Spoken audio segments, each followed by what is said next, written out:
Hello guys, আসসালামু আলাইকুম। কেমন আছেন সবাই? আশা করি খুব ভালো আছেন। হ্যাঁ, আমিও খুব ভালো আছি।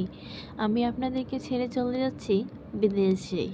তার মাঝে সময় হাতে কমই ছিল। তার মাঝে আবার গাড়ি পাচ্ছি না। যাই একটা সিনজি পেলাম।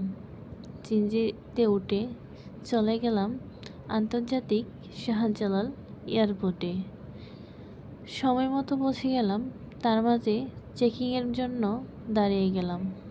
চেকিং শেষ করে বুকিংয়ের জন্য আবার লাইনে দাঁড়ালাম। বুকিং শেষ করে আবার ইমিগ্রেশনের জন্য আবার লাইনে দাঁড়াতে হলো। তারপর সব কিছু শেষ করে প্লেনে ওঠার জন্য প্লেনের বাসে উঠে গেলাম।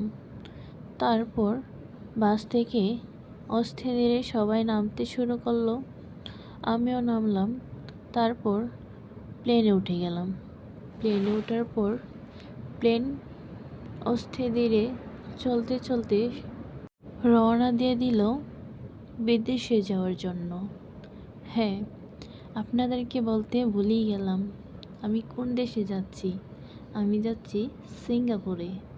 হ্যাঁ, সিঙ্গাপুরে আরও অনেক ব্লগ নিয়ে আপনাদের সাথে হাজির হব ইনশাল্লাহ। আল্লাহ হাফেজ, ভালো থাকবেন।